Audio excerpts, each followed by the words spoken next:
je fais les choses, ma façon de fonctionner, c'est que je fais les choses de façon efficace et de façon alignée avec mes valeurs. Ça veut pas dire que c'est bon dans l'absolu, ça veut pas dire que je suis géniale, ça veut pas dire que ce que je fais c'est bien.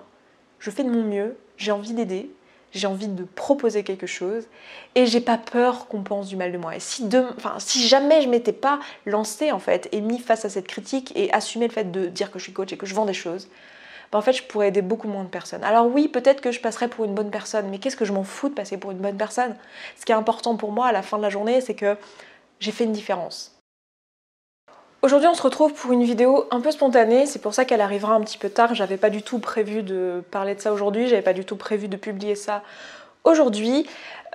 Si vous me voyez un peu en manque d'énergie ou parler doucement, etc., c'est pas que je me fous du sujet dont je suis en train de vous parler, c'est pas que j'en ai rien à faire, c'est que c'est la fin de la journée, je suis un petit peu fatiguée. Généralement lorsque je filme, je m'assure d'être pleine d'énergie et voilà. Donc c'est pas le cas aujourd'hui. Je vais aussi ne pas faire de montage, donc ce sera peut-être un peu décousu. Je vais faire de mon mieux pour rester concis. Je me suis quand même fait un petit plan, l'histoire de pas oublier des choses et d'essayer de faire quelque chose qui tienne à peu près la route. Mais j'ai envie de vous parler de ce sujet-là. Je sais pas trop pourquoi, c'est le moment je pense.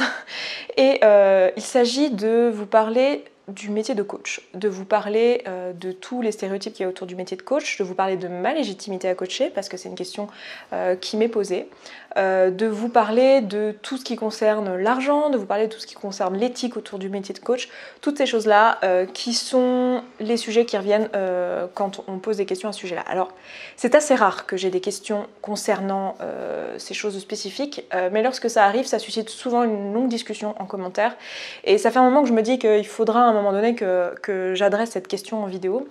Jusqu'à maintenant, je ne l'ai pas fait parce que c'est un peu le type de sujet, vous savez, où vous avez tout faux quoi que vous fassiez. C'est-à-dire que si vous ne parlez pas, si vous ne répondez pas à la question est-ce que tu es légitime et comment ça se fait que tu gagnes de l'argent, eh bien c'est comme si vous validiez votre non-légitimité. Et c'est dans la tête de certains, c'est comme si voilà, vous êtes du coup dans l'inaction, donc vous laissez dire des choses, ce qui en soi est toujours ce que j'ai choisi parce que, pas toujours, mais c'est toujours ce que j'ai choisi sur ce sujet-là, parce que les gens ont le droit de penser ce qu'ils veulent et que voilà, ça n'affecte pas qui je suis, et que voilà, j'avais jamais trouvé ça utile de faire autrement. Et à l'inverse, si vous adressez la question en vidéo, typiquement si vous répondez, bien vous êtes dans les justifications, etc. Et c'est pas constructif non plus. J'ai pas du tout envie d'être dans une posture de justification. Je pense que j'ai pas besoin de me justifier. Mais plus j'y pense et plus je réfléchis à la question, plus je me dis ces questions, si elles sont là, c'est pas pour rien, c'est parce qu'il y a des super reportages sur M6 qui ont bien présenté le métier de coach, n'est-ce pas? C'est parce que voilà, il y a une incompréhension de ce qu'est ce métier, parce que c'est un nouveau métier, et voilà, il y a tout un tas de choses qui sont à l'origine de ça, qui sont à l'origine de ces questions. Je vais arrêter mon téléphone parce que sinon je vais recevoir des messages, ça va pas être pratique vu que je fais pas de montage. Voilà, c'est parce qu'il y a tout ça et que si nous en tant que coach on prend pas le pas pour essayer de dire ce que c'est que notre métier, d'expliquer pourquoi, d'expliquer de quoi il s'agit, en fait personne ne le fera. Et moi j'adore mon métier et j'ai envie de le partager avec vous et de vous expliquer tout ça et de répondre à ces questions parce que je les trouve légitimes, ces questions, et que voilà, même si elles ne sont pas toujours posées de façon sympa, ça changerait en fait que le fond mérite d'être questionné. Dans cette vidéo, comme j'ai pas énormément de temps, ce que j'ai fait c'est que je l'ai fragmenté en 3 grandes parties. La partie légitimité, parce que c'est l'une des questions centrales qui m'est tout le temps posée, ça arrive assez rarement, hein, mais voilà, ça arrive. Quand ça arrive, en tout cas, il y a toujours la question de la légitimité. La deuxième partie, ça va être sur l'argent, parce que pareil, ça revient aussi généralement en deuxième juste derrière. Et enfin, la troisième partie sur l'éthique. Voilà, est-ce que c'est éthique de coacher? Est-ce que c'est éthique de coacher mes abonnés? Est-ce que je suis pas en train de profiter du fait que j'ai des abonnés et de la détresse des autres? Vous savez, tout ce stéréotype autour du métier de coach, en fait, qu'on profite de la détresse des autres pour se faire de l'argent, enfin tout ce truc-là, voilà, on va en parler. Et je vais vous dire ce que j'en pense, moi, vu de l'intérieur. Et puis peut-être aussi, dans cette partie-là, vous expliquer un petit peu ma démarche et comment j'en suis arrivée à faire ce métier-là, et pourquoi je suis là, et qu'est-ce que je fous ici, et pourquoi je vous propose des prestations de coaching. Donc déjà, qu'est-ce que c'est que le métier de coach?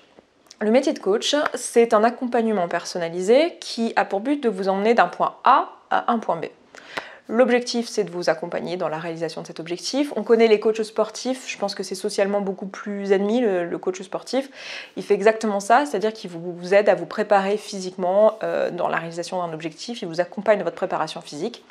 Eh bien, le coach en développement personnel, il fait la même chose, mais plutôt avec votre mental. Après, on a tous des spécificités, des spécialités plutôt, pardon. Le coach sportif ne va pas forcément avoir la capacité de coacher dans n'importe quel sport.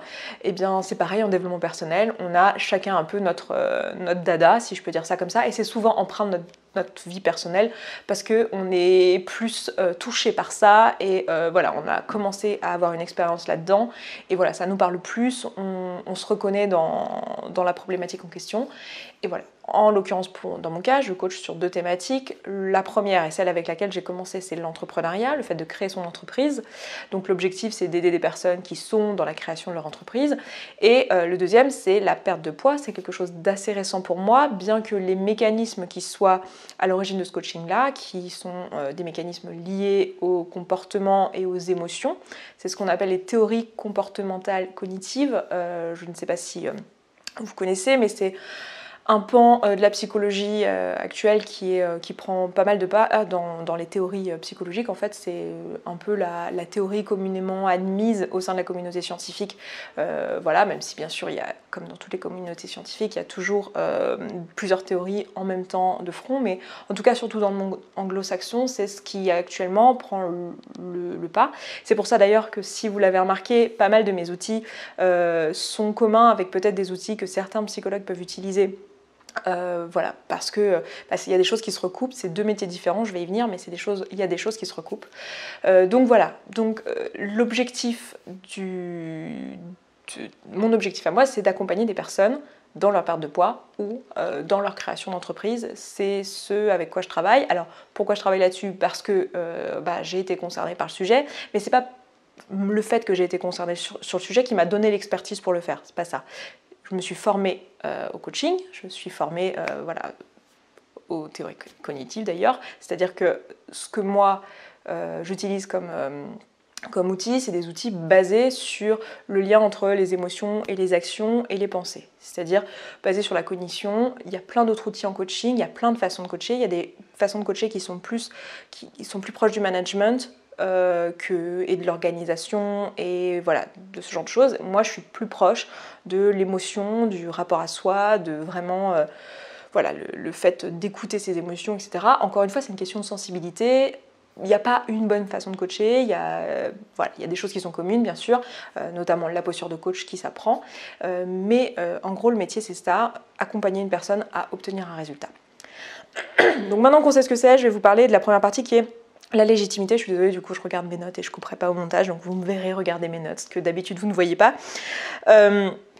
Alors, le fait que le coaching, il n'y a pas de diplôme ou de formation obligatoire pour pouvoir exercer, ça a l'air d'être un gros problème.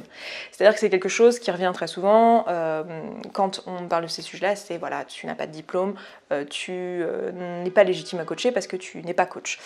En fait, je suis coach et je suis formée au coaching. Je me suis formée indépendamment, enfin je me suis formée d'abord en indépendant, j'ai pris des formations à droite à gauche, un peu partout, j'ai recroisé les trucs comme je fais tout le temps, parce que quand j'apprends un truc, j'ai toujours fait ça, donc j'ai croisé pas mal de choses. Et finalement, les méthodes que j'emploie maintenant et les outils que j'emploie, c'est les outils que j'ai appris dans une école de coaching qui s'appelle The Life Coach School, qui est une école de coaching aux États-Unis. Que j'ai suivi en ligne. J'ai pas de certification de cette école parce qu'il faut passer un programme particulier qui se passe aux États-Unis et qui coûte 17 000 $. Pour l'instant, j'ai pas fait cet investissement, mais c'est quelque chose que je serais susceptible de faire à l'avenir parce que les méthodes que j'ai appris là-bas sont des méthodes que j'emploie aujourd'hui, qui me donnent de bons résultats dans le travail que je fais avec mes coachés, et voilà. J'ai déjà envisagé de faire d'autres formations certifiantes ou diplômantes. Je compte faire à l'avenir peut-être une vidéo en parlant juste de ça, des diplômes de coaching, des formations et tout, de vous parler de la différence entre une certification, un diplôme, parce qu'il y a beaucoup de formations bullshit dans le domaine. Personnellement, j'ai toujours décidé jusqu'à maintenant de me concentrer sur le fond et sur les outils que j'allais apprendre et de rien en avoir à faire des titres. De m'en foutre de savoir que je vais avoir le nom de telle école ou le nom de, je sais pas, la certification ou le machin pour la preuve sociale. Même si je comprends que ça peut être important pour les personnes en face. En fait, ça sert surtout à certifier que vous avez bien appris les outils. Et c'est, enfin, je veux dire, les études, c'est à ça que ça sert. Une étude, une formation, quoi que ça, quelle qu'elle soit, son but, c'est de vous apprendre des compétences et de certifier de vos compétences. Je pense que grâce à ce que je fais ici, grâce à ce que je fais sur le podcast, où je vous donne les outils que j'utilise, je vous les mets en application, je vous montre mes compétences en le faisant. Donc, le seul intérêt que ça aurait, c'est pour les personnes qui regardent et qui se diraient, tiens, est-ce que ce coach est compétent ? La réponse, il l'aurait déjà. Parce que pour moi, en fait, la meilleure façon de montrer à quelqu'un qu'on peut l'aider, c'est en l'aidant. C'est pas en lui montrant un diplôme. C'est ma vision des choses et je comprends très bien que ça soit lié à mon propre système de valeurs. C'est-à-dire que dans mon propre système de valeurs, le diplôme, le titre, ça n'a pas tellement d'importance. C'est pas un truc que je valorise beaucoup, c'est probablement parce que j'ai fait le parcours que j'ai fait scolaire et que voilà, quand j'ai obtenu mon doctorat, j'ai compris que ça faisait pas de moi une meilleure personne et que ça faisait pas de moi quelqu'un de plus légitime que quelqu'un d'autre et que en fait, ce qui rendait légitime à faire quelque chose, c'était les compétences et les compétences, elles s'acquièrent pas que avec le diplôme. Alors c'est sûr que le diplôme est une garantie de les avoir et c'est très bien de se référencer à un diplôme lorsqu'on ne sait pas, lorsqu'on est un client et qu'on se pose la question, c'est très bien. Mais je pense que les personnes qui travaillent avec moi, et je pense, c'est sûr, les personnes qui travaillent avec moi, c'est des personnes qui me connaissent via mes contenus depuis de nombreuses années et via le podcast et qui ont déjà commencé à appliquer les outils et qui ont déjà eu des résultats avec. Donc, je ne ressens pas un besoin particulier, d'autant plus que d'un point de vue juridique, enfin d'un point de vue de la loi, je n'ai pas besoin de diplôme pour exercer en tant que coach. Et c'est le cas pour plein d'autres métiers. Il y a plein de métiers comme ça pour lesquels vous n'avez pas besoin de diplôme. Je ne sais pas, si vous voulez demain fabriquer vos bijoux et les vendre sur Etsy, vous n'avez pas besoin de diplôme. Si demain vous voulez devenir graphiste, vous n'avez pas besoin de diplôme. Si demain vous voulez devenir boulanger, vous n'avez pas besoin de diplôme. Le problème, c'est que si vous n'avez pas fait de formation, vous ne saurez pas faire des bijoux, faire du graphisme et être boulanger. Vous serez sûrement très mauvais au début et voilà, vous échouerez à le faire. Et puis si vous allez voir une banque et que vous lui demandez de l'argent pour ouvrir votre boulangerie et que vous n'avez pas de diplôme de boulanger, il y a de bonnes chances que votre banque, elle ne vous le donne pas parce qu'elle, il n'y a rien qui lui garantit que vous n'allez pas vous planter parce qu'en fait, vous ne savez pas faire de baguette et que vous allez faire un gros bide dans votre boulangerie. Donc en soi, les diplômes, voilà, il y a plein de métiers où il n'y a pas besoin de diplôme, mais ça apporte une certaine preuve sociale. Et aujourd'hui, vu que la connaissance est accessible par plein d'autres moyens que par l'école, je comprends que ça donne une certaine frustration à beaucoup de monde de voir des personnes exercer un métier sans avoir les diplômes qui correspondent à ce métier parce qu'ils estiment qu'ils n'en ont pas besoin ou en pratique ils n'en ont pas besoin mais qu'ils ont acquis les compétences autrement. Je comprends que ça soit frustrant parce que quand nous on est à l'école, on nous dit voilà, si tu veux faire tel métier, tu fais telle étude et à la fin tu auras du taf et ça va être super et voilà, tu pourras le faire. Et en fait, on se retrouve un peu désabusé parce qu'on voit d'autres gens qui ont pris des voies de garage, des voies d'à côté, qui ont fait tout n'importe comment par rapport à ce qu'on avait dit qu'il fallait faire et qui y arrivent souvent mieux. Et je suis désolée que ce soit le cas et je l'entends très bien. Mais il se trouve que, je sais pas, les meilleurs, je vais peut-être dire une connerie parce qu'en fait je connais pas le métier, mais j'allais dire les meilleurs réalisateurs de films, c'est peut-être pas ceux qui ont fait l'école de cinéma. Voilà, et c'est juste comme ça. Et c'est pas une question de... Comment dire ? C'est pas une question que l'école ne sert à rien, c'est pas du tout que la formation de coaching, elle ne sert à rien dans le coaching, non, je pense qu'il faut apprendre des outils d'une manière ou d'une autre et que la formation, c'est une très bonne façon de le faire. Enfin, la formation diplômante, je veux dire, ou certifiante, c'est une bonne façon de le faire, mais c'est pas du tout la seule, et voilà. Et de toute façon, c'est comme la vente de bougies, la vente de baguettes ou la vente de n'importe quoi, si vous vous mettez à être coach et que vous n'avez aucun outil entre les mains, vous n'allez pas réussir à aider votre client, et voilà, il va pas revenir à la séance d'après, et vous n'allez pas exercer en pratique. Donc voilà. Maintenant, la question qui se pose aussi au niveau de la légitimité, c'est que comme le métier de coach est confondu avec le métier de psychologue, bien souvent, il y a une sorte de peur, en fait, pour les personnes en disant « Oh là là, mais tu coaches des gens, mais tu pourrais peut-être leur faire plus de dommages psychologiques qu'autre chose, et tu pourrais leur faire du mal, etc. » Bon, je comprends cette inquiétude, mais pour moi, elle n'est pas fondée dans le sens où... Je ne veux pas rabaisser les compétences du coaching parce que c'est un métier génial et c'est un métier qui demande beaucoup d'outils et beaucoup de choses. Mais on n'est pas chirurgien non plus. dans le sens où mon métier, ça consiste à être en Skype avec quelqu'un, écouter ce qu'il me dit concernant son objectif, remettre en perspective ce qu'il me dit et lui proposer des questions à se poser pour pouvoir savoir quelle est sa voie, vers quoi il veut aller, comment il va y aller, et lui donner des outils pour ça. Donc des outils, ça va, ce que j'appelle des outils, parce que vous dites depuis tout à l'heure, elle parle d'outils, mais de quoi elle parle? Je parle d'exercices. Je parle d'exercices qui vont, dans mon cas, puisque je travaille sur la cognition, qui vont leur permettre de comprendre leurs pensées, leurs émotions, de mettre en place les bonnes actions pour aller vers le résultat. C'est-à-dire passer au-delà de leur peur, parce que c'est toujours ça, passer au-delà des habitudes, instaurer de nouvelles habitudes, toutes ces choses-là, avec des outils qui vont permettre de faciliter la tâche. Mais mon travail en concret, c'est poser des questions. C'est aider la personne à faire son cheminement de pensée. Et à aucun moment, alors évidemment il y a une posture à prendre, il y a une posture neutre de coach non jugeante où l'objectif c'est absolument pas de conseiller, c'est absolument pas de diriger ou de décider comment la personne doit faire, mais c'est vraiment de guider avec beaucoup de bienveillance et de volonté de comprendre l'autre. Il y a une vraie volonté de comprendre l'autre pour pouvoir y arriver. Et voilà, c'est ça ce métier. Donc même si on se retrouve face à quelqu'un qui se trouve être vraiment très mal psychologiquement et qui a besoin d'aide de la part d'un psy. Il y a très très peu de chances de lui faire du mal avec une séance de coaching. Enfin, faudrait vraiment ne pas savoir prendre une posture de coach pour faire du mal avec une séance de coaching. Et le but de la première séance de coaching qui est gratuite, c'est d'orienter la personne vers ce qui lui permettra d'avoir le résultat qu'elle veut. Moi, c'est ce que je fais. J'ai fait des séances. La première séance est toujours gratuite et la personne, pendant 1 heure, elle va m'expliquer qu'est-ce qui l'amène là, quelle est sa problématique, comment elle se sent, qu'est-ce qu'elle veut comme résultat, etc. Et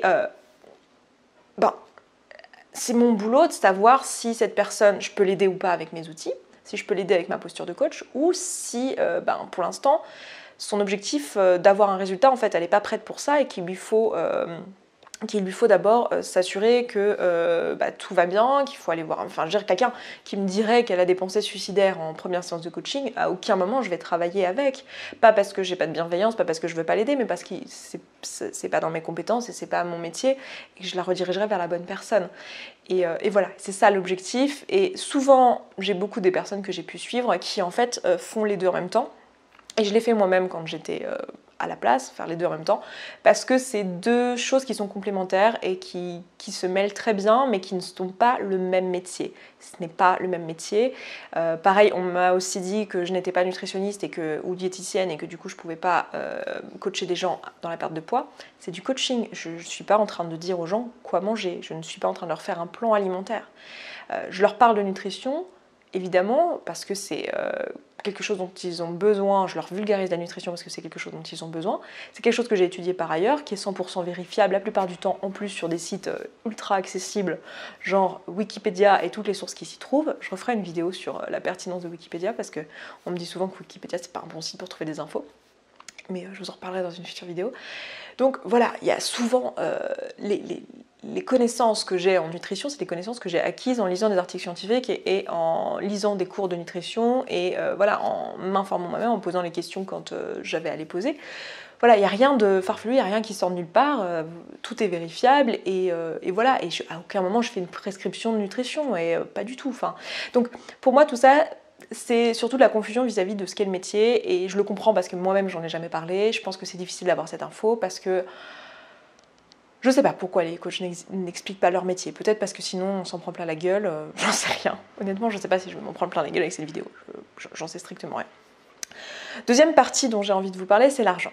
Alors, très souvent, le deuxième truc qui vient derrière, c'est le fait qu'on gagne de l'argent et que du coup, si on veut vraiment aider les gens et si on n'est pas là pour exploiter leurs problématiques, leurs difficultés dans leur vie, alors on n'a qu'à faire les choses gratuites. Et pourquoi on les fait payantes? Parce que c'est un métier comme n'importe quel autre métier et que, je sais pas, vous remettez pas en doute la passion d'un infirmier ou d'une infirmière parce que, je crois que c'est un exemple que j'avais déjà donné précédemment, mais vous ne remettez pas en doute sa passion parce qu'il accepte son salaire à la fin du mois. Enfin, souvent on me dit aussi, mais pourquoi tu ne fais pas des prestations moins chères? Parce que c'est ce qu'elles valent.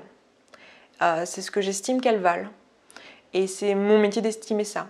Et Et il se trouve que mes formations, enfin mes ateliers sont complets, que mon planning est rempli en termes de coaching. Voilà, je coach 5 personnes par semaine en ce moment, je vais passer à 10 dans pas très longtemps. Je coach tous les jours de la semaine. Voilà, mon planning est complet et mes tarifs sont pas exorbitants. Moi, c'est ce que je pense personnellement. Après, je peux très bien comprendre que pour d'autres personnes, ça paraisse beaucoup. Et c'est pour ça que je fais tout ce contenu gratuit. Et c'est pour ça que je crée autant de contenu sur ce sujet-là et que j'ai orienté mon contenu dans cette direction-là pour apporter de l'aide. C'est-à-dire que j'ai cette volonté d'apporter un maximum gratuitement parce que je sais déjà que tout le monde ne pourra pas avoir du coaching payant. Et parce que voilà, j'ai la possibilité de le faire, tout simplement. Je peux le faire. Et tout ce qui est payant, c'est des choses qui ne sont juste pas, par construction, possibles à avoir gratuit ou à très bas coût. C'est pas possible. Un atelier où voilà, il y a un local, il y a des frais de déplacement, il y a des documents qui sont distribués, il y a voilà, les frais de ménage, le café, tout ce qu'il y a dans l'organisation d'un événement.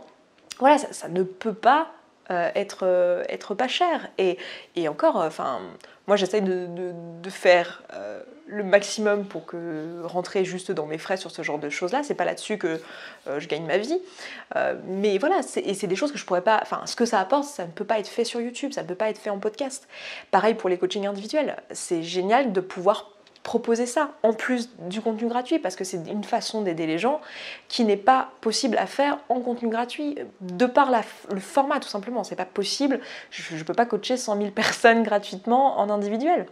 Et puis au-delà de ça, c'est un métier, et ça ne... Enfin, je pense personnellement, et c'est ma façon de voir les choses, ça ne met en aucun cas en cause la volonté de faire une différence et d'aider les autres. Enfin, c'est pour ça qu'on fait ce métier. Enfin, je pense qu'on peut pas être coach si on n'en a rien à foutre des autres. C'est un métier humain, c'est un métier qui a pour but d'aider les personnes en face et vraiment de se mettre à leur place et à leur place dans le sens être empathique, pas dans le sens leur dire tiens à ta place je ferai ça. Non, ça c'est du conseil, c'est pas notre métier. Mais dans le sens être empathique et comprendre l'autre. Et moi je suis personnellement extrêmement intéressée par l'humain. C'est un truc, je ne saurais pas comment le dire, mais ça m'intéresse. Je passe des heures sur YouTube à regarder des gens raconter leur vie et me parler de ce qu'ils vivent, de ce qu'ils ressentent pour comprendre. C'est quelque chose qui me... Je me sens toujours extrêmement privilégiée quand sur la chaîne je reçois des personnes qui me racontent une part de leur vie, qui nous partagent une part de leur vie. Je trouve que ça a énormément de valeur et qu'on apprend beaucoup des autres. Et voilà, moi j'ai envie d'apporter ça et d'aider les personnes. Et il se trouve que je pense avoir naturellement une propension à ça et naturellement des facilités à remettre les choses en perspective, à poser des questions, à prendre cette posture de coach, cette posture neutre et à exercer de la bienveillance. J'ai certainement de la chance, on a tous des compétences différentes, on a tous des trucs naturellement vers lesquels on est meilleur que d'autres. Pour moi c'est ça et c'est quelque chose que j'adore faire et voilà, donc, je m'égare un petit peu pour en revenir à l'argent. Oui, le truc aussi souvent c'est voilà, tu pourrais le faire moins cher parce que tu as déjà un autre travail et du coup t'as pas besoin de ça pour vivre. Enfin, je veux dire, en fait il y a des personnes qui sont ok avec le fait qu'on gagne de l'argent uniquement si c'est juste pour vivre. Et pour le reste, c'est au-delà. Genre, on me pose souvent la question, mais est-ce que ton but c'est de gagner de l'argent ? Mon but c'est d'aider les autres, bien sûr que c'est aussi de gagner de l'argent, parce qu'il m'en faut. Il m'en faut comme vous pour vivre, certes. Dans ce cas, on pourrait me dire, effectivement, une fois que tu as assez pour vivre, pourquoi tu continues à gagner de l'argent ?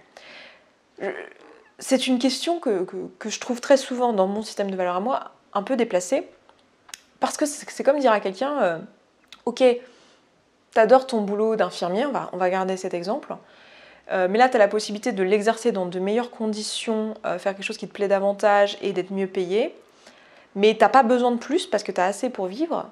Est-ce que tu vas quand même prendre le job plus payé ? Et si tu le fais, c'est que tu es vraiment que intéressé par l'argent. What the fuck ? Enfin, non. Alors après, est-ce que oui, ça me fait plaisir de gagner de l'argent, d'en avoir suffisamment pour pouvoir faire des choses cool, pour pouvoir peut-être un jour, alors j'en suis très loin, mais m'acheter un logement, pour pouvoir peut-être un jour permettre, je sais pas, à ma mère d'avoir une retraite tranquille, parce qu'elle a quand même vécu une vie d'artisan et du coup sa retraite est pas ouf. Est-ce que je serais contente d'avoir de l'argent de côté, de gagner peut-être un peu plus qu'avec le salariat et que je suis prête à prendre tous les risques que engendre l'entrepreneuriat ? Ouais, je serais contente effectivement si je pouvais m'acheter une maison, mais dans mon système de valeurs, ça fait pas de moi quelqu'un qui est intéressé que par le fric. Voilà, moi je le sais que je suis pas intéressée que par le fric, je comprends que vous vous posiez la question, je réponds, je vous le dis. Après voilà, je vais pas m'excuser de proposer des formations, des coachings individuels ou en groupe qui sont de la meilleure qualité dont je suis capable, que je suis hyper heureuse de proposer, sur lesquels j'ai bossé, j'ai mis toute mon âme, toute ma passion, que j'adore, et où je peux transmettre énormément, et que si je n'avais pas fait ce travail-là, je pourrais pas aider autant de gens, tout simplement parce que je fais déjà mon maximum gratuitement, et que c'est pas possible d'aider à un autre niveau autrement qu'en faisant ce type de produit. Je vais pas m'excuser de le faire, parce que toutes les personnes que j'aide en faisant ça, ça me remplit de joie en fait, et ça me fait plaisir pour elles, ça me fait plaisir pour moi, et ouais, j'adore mon taf, et ouais, je prends du plaisir à faire ça, et ouais, je pense que ça aide les gens, effectivement. Voilà. Et c'est mon objectif premier. Alors, ça aurait été mon objectif, quel que soit le boulot, c'est de me rendre utile. Il se trouve que j'ai cette communauté et que je suis arrivée à faire ce métier grâce à cette communauté, et je vais vous en parler maintenant, puisque c'est notre dernière partie. Ah non, juste avant qu'on y passe, désolée pour le retour, je vous propose une expérience de pensée que j'aime bien proposer concernant l'argent et la légitimité. Très souvent, quand on me parle de ça, on me dit oui, mais pourquoi tu le fais pas gratuit, tout ça je vous l'ai dit.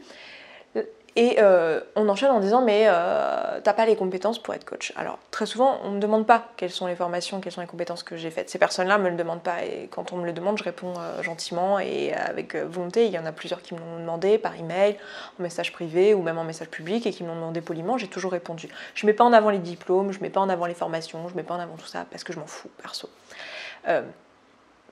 Et l'expérience de pensée que je propose, c'est est-ce que si demain mes ateliers étaient tous gratuits, que tous mes coachings étaient gratuits, que tout le monde pouvait venir, est-ce que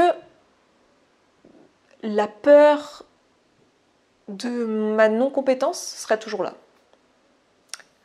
Parce que je pense que le problème, c'est surtout l'argent, en fait. Et pas tant la peur que je n'ai pas les outils entre les mains, parce que comme je le dis, j'ai la sensation, de par les retours que je reçois ici, et c'est pas du tout la prétention et tout, alors j'ai énormément de choses à apprendre, et je suis constamment en train de me remettre en question, et je suis constamment en train d'apprendre. Mais j'ai la sensation que ce que je fais ici est d'une certaine utilité à certaines personnes. Et que si demain je proposais quelque chose de complètement gratuit, exactement pareil, la question de la peur que je fasse du mal à qui que ce soit parce que je suis pas compétente et nanana, elle se serait complètement évaporée. Donc, je vous propose cette expérience de pensée juste pour vous poser la question pour vous-même, quoi. Voilà, bon bref, je passe à la suite qui est toute la partie éthique et le fait comment je m'en suis retrouvée là, et le fait que pour certaines personnes, ça peut être pris comme je suis en train d'utiliser mon audience, voilà, je profite de mes abonnés, je profite de la détresse de mes abonnés, encore pire.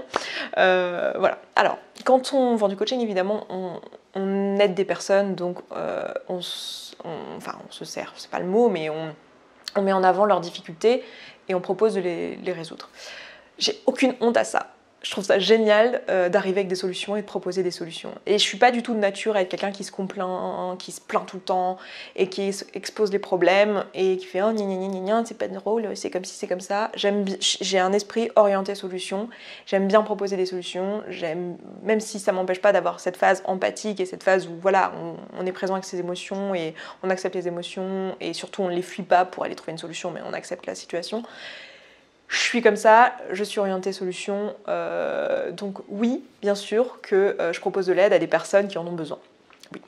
Maintenant, comment j'en suis arrivée là et comment j'en suis arrivée à m'intéresser au coaching et pourquoi? En fait, c'est lié à cette chaîne, effectivement, mais c'est pas parce que je me suis dit, tiens, comment je pourrais profiter de mes abonnés? Est-ce que je pourrais pas leur vendre du coaching? Non, c'est pas tout à fait comme ça que ça s'est passé. C'est plutôt que j'ai commencé à parler de sujets variés sur la chaîne il y a quelques années, et j'ai commencé à recevoir beaucoup de messages. Ouais, pas honte de dire que c'est beaucoup, j'ai l'impression que c'est prétentieux de dire beaucoup, mais c'est pas prétentieux, c'est les faits. J'ai reçu beaucoup de messages. Par beaucoup, j'entends par centaines. De personnes qui me disent voilà, ta vidéo elle m'a aidé, ou ta vidéo elle rebondit à mon histoire personnelle, et me parlant de leur histoire personnelle, me demandant de l'aide, me demandant mon avis, me demandant voilà, quelconque soutien. Je me suis retrouvée très souvent dans des situations assez extrêmes où, pour vous donner un exemple véridique, évidemment je ne vais pas citer de nom, c'est arrivé plusieurs fois de façon différente, mais typiquement une adolescente de 15 ans qui m'écrit pour me dire voilà, j'ai eu un rapport sexuel il y a 15 jours non protégé, je sais pas quoi faire, j'ai pas accès à un adulte bienveillant, je suis bloquée à la campagne chez ma grand-mère ou chez ma tante ou je ne sais quoi. Je sais pas quoi faire, j'ai peur d'avoir le sida, j'ai peur d'être enceinte. Bon, bah moi je reçois ce genre de messages et je pense que beaucoup de youtubeurs se reconnaîtront là-dedans. Il y a un moment où tu te dis, voilà, il y a deux solutions. Soit je me dis, ben c'est pas ma responsabilité, cette fille elle a des parents, voilà, moi je suis juste une meuf d'internet. Ou alors on se dit, ça a coupé, du coup je serais quand même obligée de faire un raccord. Deuxième solution, on se dit, merde, qu'est-ce que je peux faire quoi? Qu'est-ce que je peux faire et vers qui je redirige cette personne? Je vous donne cet exemple-là, puis il y en a plein d'autres, des situations où des personnes sont violentées au quotidien, des situations où des personnes sont dans des sectes. Depuis que j'ai fait la vidéo sur les témoins de Jéhovah, c'est quelque chose qui revient souvent. Des personnes qui sont dans des situations amoureuses compliquées, des personnes voilà, qui ont plein de problématiques, et des personnes qui se lancent dans leur chaîne, des personnes qui se lancent dans leur métier, des personnes, voilà, plein de choses, de gravité, de genre complètement différents. Et moi, je me retrouve avec tous ces messages et je me dis comment je peux faire, comment je peux aider. Et du coup, je me suis retrouvée à juste me dire, tiens, vers qui je redirige cette personne? Est-ce que je la redirige vers les services sociaux? Est-ce que je la redirige vers le planning familial? Est-ce que je la redirige vers une pharmacie pour prendre la pilule en main? Est-ce que je la redirige vers un autre adulte, la vie scolaire, sa tante, sa mère? Qu'est-ce que je fais? Qu'est-ce que je fais? Et donc, des numéros aussi gratuits qui permettent d'apporter de l'aide. Du coup, j'ai commencé à m'intéresser à comment je peux aider tous ces gens. Et je me suis retrouvée à rediriger les personnes les unes après les autres dans la mesure de mes capacités, parce qu'il y a un moment donné où je peux pas répondre à tous les messages. Et notamment ma page Facebook est complètement blindée et saturée et j'accède même plus aux messages depuis des mois. Mais donc si vous m'avez écrit sur Facebook, il y a de bonnes chances que je vous ai pas lu. C'est pas que je vous ai snobé, je snob jamais les gens, c'est juste que si je vous vois pas, je vous vois pas.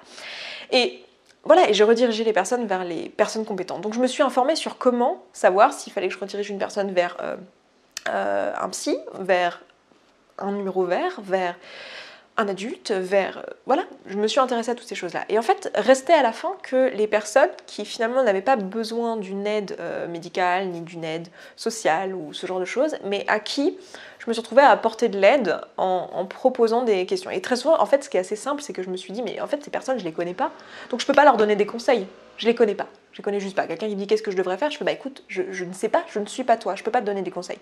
Du coup, je leur ai plutôt proposé assez naturellement des choses qui sont en fait du coaching, qui sont des pistes de réflexion pour trouver la réponse à leurs questions que moi je n'ai pas, mais que seuls eux peuvent avoir.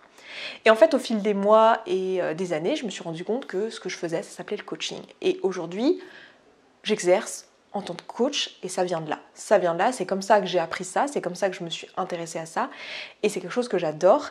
Et non, j'ai pas peur d'employer le mot coach, je sais très bien qu'il est connoté négativement, je sais très bien que quand je parle de marketing pour parler de comment faire pour que mes services où mes vidéos gratuites atteignent la cible, c'est-à-dire les personnes qui en ont besoin, les personnes qu'elles pourraient intéresser, ça s'appelle du marketing. Je sais très bien que le marketing, dans l'inconscient collectif, ça veut dire escroc. Moi, j'emploie le mot marketing pour ce que c'est, c'est-à-dire que oui, je markete ma chaîne, bien sûr. Quand je crée une vidéo sur le surpoids, je me dis qui serait susceptible d'être intéressé par cette vidéo et ne le trouverait pas si moi je ne le pensais pas à sa place. C'est-à-dire que quelqu'un qui est actuellement en souffrance à cause de son surpoids va pas chercher solution long terme pour maigrir définitivement. Non, ce qu'il va chercher, c'est comment maigrir en quelques jours, comment perdre de la graisse dans le ventre, comment perdre de la graisse dans les cuisses, il va chercher des choses comme ça. Et donc mon boulot, c'est de faire en sorte que cette vidéo elle atteigne sa cible, donc du coup je vais mettre des tags comme ça, en me souciant pas de la question de est-ce que c'est exactement le contenu, parce que c'est pas mon objectif dans ce cas-là. Et je comprends très bien que pour certaines personnes qui connaissent pas le marketing, le simple fait d'employer ce mot-là c'est péjoratif, et en plus ça donne cette idée que on veut se faire connaître à tout prix, qu'on veut faire des vues pour les vues ou de l'argent pour l'argent. Alors que c'est pas ça, c'est que si on veut apporter de l'aide, enfin, on peut avoir créé les meilleures pompes du monde, les meilleures chaussures, si personne ne sait que vous les vendez, voilà, c'est quelque chose qui s'apprend. Et donc voilà, j'apprends ça. Du coup, je divague. Je vous parlais de comment j'étais arrivée au coaching, voilà, et je vous parlais du coup de l'éthique. Souvent, ce qui revient, c'est aussi que, voilà, on me demande très souvent de parler de certains sujets. Et on me dit, bah, maintenant tu parles plus de ça puisque tu fais du coaching ou tu fais du développement personnel et du coup ça t'intéresse pas, t'es pas une vraie féministe ou t'es pas une vraie végane ou ce genre de truc. Ou en fait t'es à droite puisque tu es entrepreneur, tu es libéraliste, etc. Bon. Mon éthique et mes valeurs, j'aime les défendre par l'action. Et je suis pas Google News, quoi. C'est pas parce qu'il se passe un truc quelque part que je dois en parler. Je suis pas une chaîne d'actualité. Je suis très peu l'actualité, je vous en ai déjà parlé, je lis pas les journaux. Pas parce que je m'en fous, mais parce que ça m'apporte peu et que je préfère aller chercher l'information dans un sujet qui m'intéresse, mais je ne suis pas forcément à l'affût de l'actualité. Alors, je suis quelques trucs d'actualité sur Twitter quand même, je me tiens informée, mais voilà, je ne suis pas une passionnée d'actualité. Je ne passe pas mon temps à décortiquer la presse, c'est pas un truc qui m'intéresse assez pour ça. Et ça ne veut pas dire que j'en ai rien à foutre. Je pense que la plupart d'entre vous, vous passez pas non plus plusieurs heures par jour à scruter la presse, et ça ne fait pas de vous des personnes qui s'intéressent à rien, etc. Et donc, les valeurs que j'ai et ce qui m'est cher, j'aime bien les défendre par l'action. Et c'est pas parce que je parle de développement personnel que j'en ai plus rien à foutre de toutes les valeurs que je défends ici. Au contraire, elles sont présentes, elles sont en tâche de fond dans tout ce que je fais et je pense que c'est la meilleure façon de militer. Et c'est quelque chose qui est bien ancré en moi, que la meilleure façon de militer, c'est pas de se plaindre, mais c'est d'agir. Et c'est pas péjoratif contre les personnes qui font de l'information et qui font de la sensibilisation. Je trouve ça génial. Il y a énormément de chaînes que je valorise et qui pour moi sont des bijoux sur YouTube pour faire ça. Vous en connaissez de nombreuses. Il y en a même que j'ai reçues ici sur cette chaîne. Donc voilà. Mais je suis pas une chaîne d'actualité, j'ai pas envie de le devenir. C'est pas ma passion, c'est pas quelque chose dont je vais parler. Et c'est pas parce que je m'en fous. Je m'en fous pas. Voilà, après vous pouvez ne pas me croire. Je suis pas constamment en train de vous dire oui, j'ai fait ça, j'ai soutenu telle association, j'ai fait non. Après, je fais mon petit chemin personnel et j'ai pas particulièrement envie de me justifier là-dessus parce que je pense que c'est pas nécessaire. Et voilà, mais vous en faites pas. Mon éthique, elle est bien là et que c'est pas parce que je propose de la formation, du coaching, c'est pas parce que je parle, je mentionne dans une vidéo que je gagne tant ou que je m'intéresse au marketing que mes valeurs changent en fait. C'est juste que je grandis, j'apprends de nouvelles choses et c'est pas parce que j'apprends, il y a plein de choses que j'apprends dans le marketing qui seraient efficaces et que je n'emploie pas parce que c'est contre mon éthique. C'est-à-dire que l'efficacité doit aller jusqu'à mon éthique.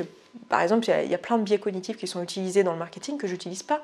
À commencer par le fait que mes prix sont complètement transparents sur mon site, c'est-à-dire que n'importe qui, et du coup je m'expose à la critique, n'importe qui n'est absolument pas intéressé par ce que je propose peut aller sur mon site et voir le prix tout de suite, sans rentrer son email, sans faire plein de choses, parce que c'est quelque chose que je valorise.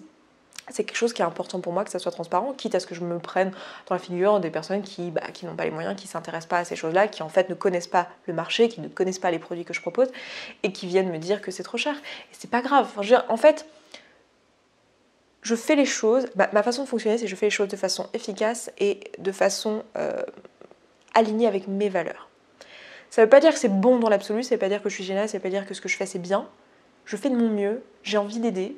J'ai envie de proposer quelque chose et j'ai pas peur qu'on pense du mal de moi. Et si jamais je m'étais pas lancée en fait et mis face à cette critique et assumé le fait de dire que je suis coach et que je vends des choses, en fait je pourrais aider beaucoup moins de personnes. Alors oui, peut-être que je passerais pour une bonne personne, mais qu'est-ce que je m'en fous de passer pour une bonne personne?